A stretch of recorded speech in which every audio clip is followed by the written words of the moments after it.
Hey everyone, today I want to talk about adding drums and then adding some effects and trying to make a song really kind of sound cohesive together. So what I'm going to do is I'm going to take this very basic bass line and I'm going to take this pattern from here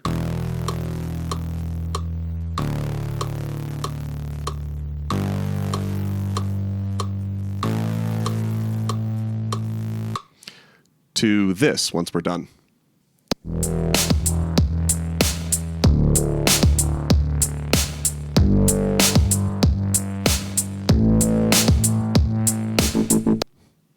So let's go ahead and talk about how we get there. So the first thing I want to go over is I'm going to just first off add in a kick and a snare.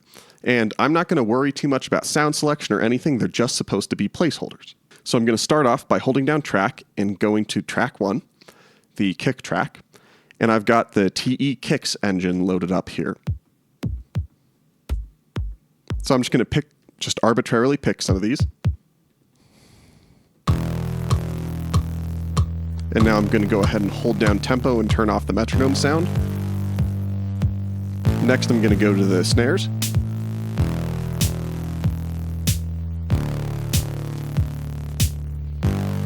And then just for good measure, let's take one of these kicks and let's make it late.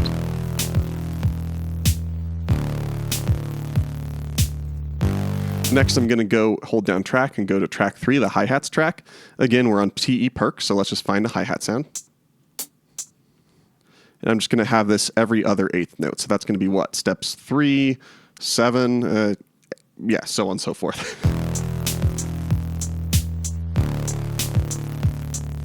But right now it's kind of hard to hear all of them, especially with that synth going in the background. So first I want to do just a bit of gain before I even work with the filters and stuff. So I'm going to go to the master track by holding down track and going to track 12, which is right here, the master track. And what I've got here is I've got chorus for the whole track.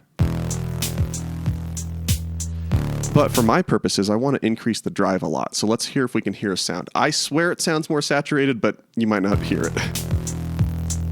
So.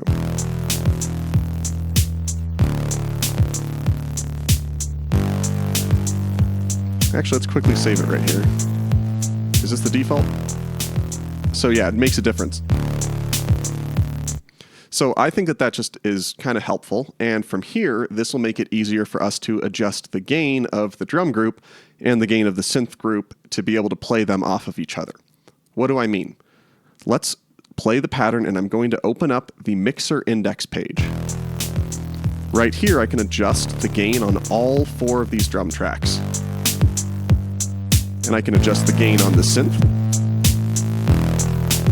And personally, I want them kind of competing in a way, because then I'm going to increase the punch, and my thought is that should make it so the drums hit that limiter. So it is hitting the limiter. If we want to increase the overall volume to compensate, we could, but I'll just bring it back down, and I'm going to back off that punch a little bit. So this page is something that I keep coming back to. Basically every time that I make a little change, I'm probably going to tweak this slightly to make sure that we're okay. But I find that if I wait until the end to change these levels, then it just gets a little bit more complicated because I've already done a lot of leveling usually on the tracks themselves. So I just find this to be a helpful way of doing it just for me, but you also might not like it that way. So now that we've figured out the master tracks drive and the gain levels through the mixer, let's go ahead and go back and try some sound selection and then some sound editing. So I'm going to hold down track, press the kick track. Is that the sound we want? Maybe. So one of the things obviously is finding sounds that sound like they hit hard. So if you have a soft sounding kick, yeah, you can do some stuff to make it sound a bit harder hitting, but your best bet probably is to just find a better kick. Ooh, that's pretty hard. Oops.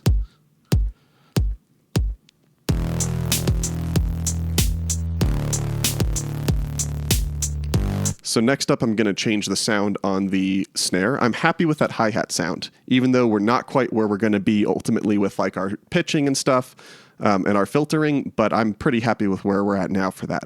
So let's find what is this right now? So right now, it's that. Let's see if we can find a harder hitting one. I think with the right context, this one could be hard hitting, but... Ooh, that sounds good. Yeah, I'll stick with this.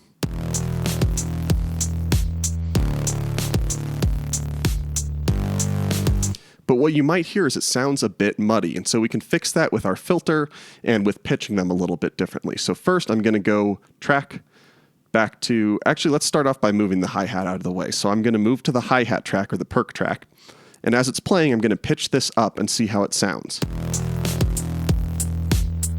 Now I'm going to filter out the lower frequencies, and the reason for this is because I don't know, this might have a little bit of noise in the lower frequencies. I don't know, but if it does, it's not going to make the sound any better, but it will make our kick sound worse. So I'm going to increase the filter to make sure that we're still preserving the sound, and we still have the sound as it was in the mix, but hopefully it won't interfere with the snare or the kick as much. So I'm going to play this, and I'm going to gradually increase the filter until I hear a difference. And at that point, I'm going to back it off, so that way I can't hear a difference, but I've still removed things that might be messy. So let's give it a try.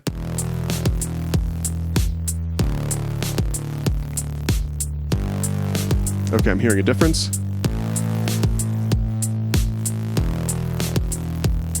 And at this point, it's actually a bit quiet, so I might go shift, shift, shift, and change to parameter page 4. So 1, 2, 3, and 4. And I'm going to change this fourth knob here to increase the volume a bit. Now let's make a bit of separation between our kick and our snare. So let's go back to our kick, and I'm going to go to parameter page 1. Depending on your OPZ settings, it may already switch to page 1, but I have mine set so that it stays on the same parameter page even when I switch tracks. So let's hear what happens if we change the pitch on our kick. I'll start by going down, then I'll go up, and I'll see which one I like more.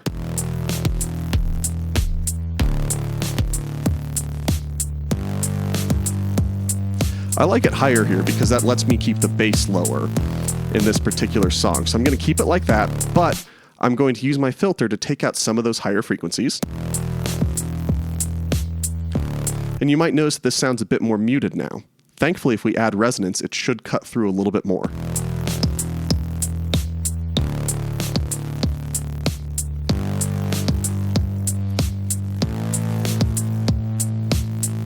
Now let's go ahead and go to our snare, and let's hope that we can make this hard hitting. If not, we may need to layer this. We may need to play around a bit more with our sound selection, but I'm hoping we'll get this working. So I'm going to start again with pitch. I'll go down because I'm less likely to go down in this case, and then go back up. Okay. I was wrong again. I like it lower, but I'm going to filter out some of those low frequencies.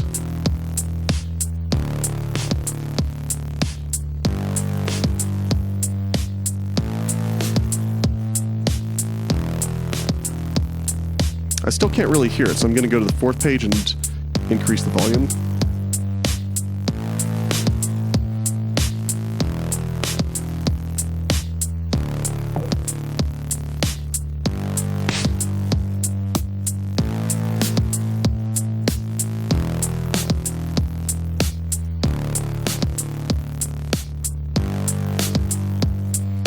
Okay, so that sounds good enough to me. So the snare isn't super hard hitting. But what I might do in that case is I might just...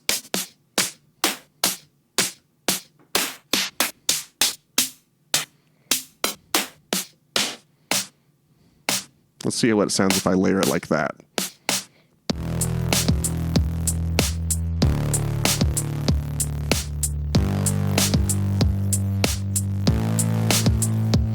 Okay, so I think that we're kind of getting there. Next, I'm going to go to my bass track, and I'm actually going to use the filter on this and turn it down.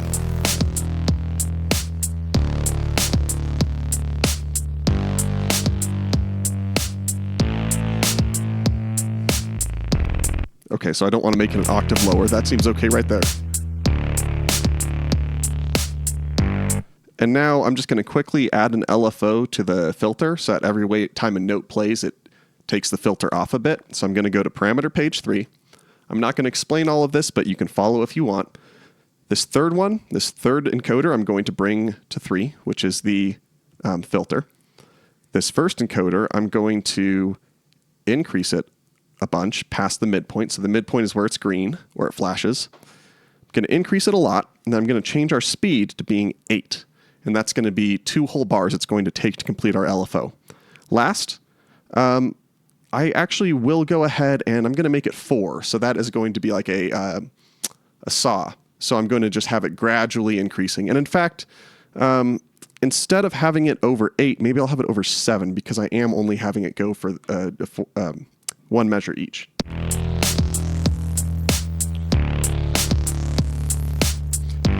And in this case, I'm going to go back to my first page, and I'm going to go ahead and decrease the filter even more because I know it's going to be increasing that filter value every time that I play a note.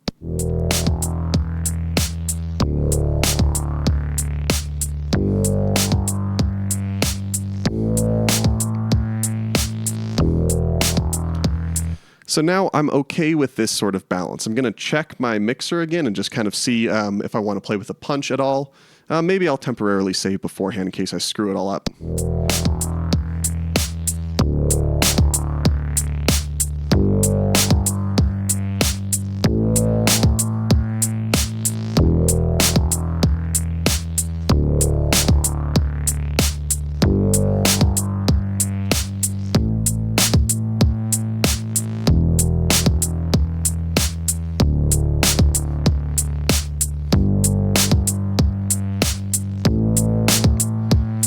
Okay, so I'm liking how that's sounding. And so now what I'm going to do is I'm going to use the 2 effects tracks.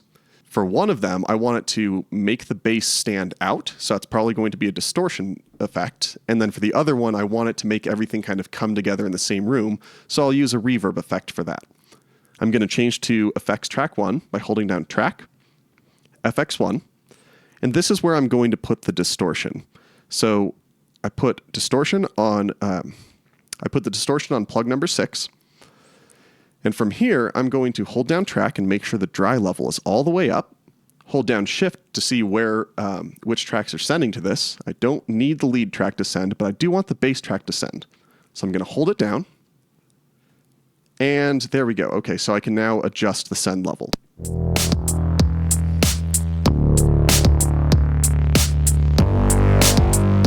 So now it's pretty loud, right? So let me actually decrease the gain.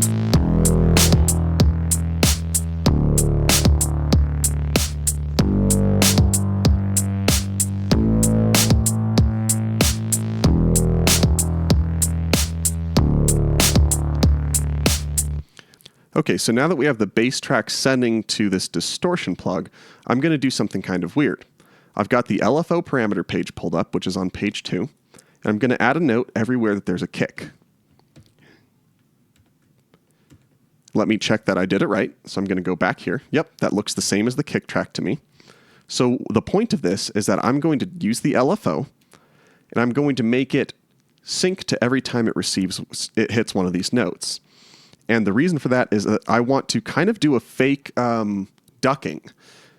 What I'm doing here is I'm basically telling it every time that you receive a note, start from 0, and then just one time go through this LFO. So I actually changed it so that it's 6 with a 0 for the shape of the LFO. The destination, I want it to be volume. You could also do filter, that would be fine too. But in this case, I'm going to make it so that the effect is, it goes way up. And the speed... Actually, you know what? I'm going to go and change my mind. I'm going to put it on the filter. And the reason for that is because I can't adjust the volume independently on this track, but I can adjust this filter starting point. So we've got this set to an envelope, set to the filter. And I want to make this pretty quick.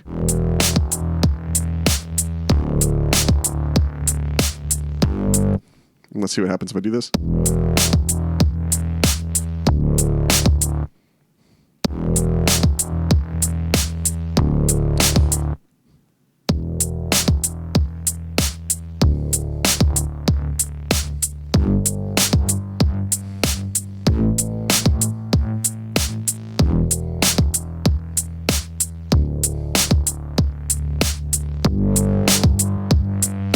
Okay, so it took me a bit there to actually figure out the settings. So I actually have the filter pretty high up, because I'm going to have this LFO, then it will be decreasing the filter briefly for just, I think, maybe a half note or something like that every single time, or maybe a quarter note every time that it plays, it hits one of these steps. So if I don't have that enabled, let's just quickly save this as a preset. I'll save it as a preset here. Then I'll save this as a preset here. And on this one, I'm going to disable that LFO. I'm going to just make it right in the middle there. And we'll hear the difference now in the preset.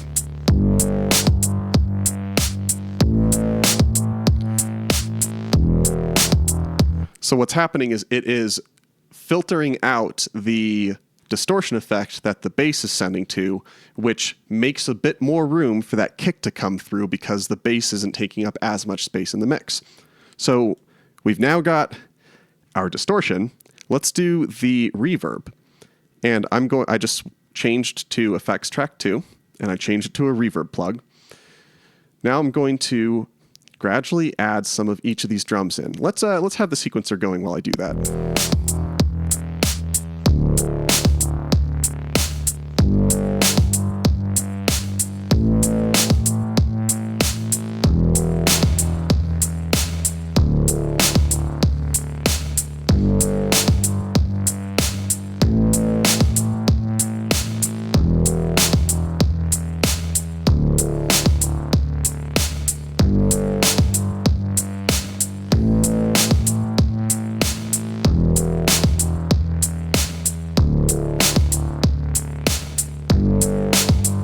Now, the real secret here is going to be setting up an arrangement where the patterns have contrast with each other that's going to make these drums sound really intense. That's out of the scope of this video, but I'll probably cover that in some future video. But the point of this one was just to show you how you might add some pretty intense sounding drums, or not intense, but like really loud kind of sounding drums.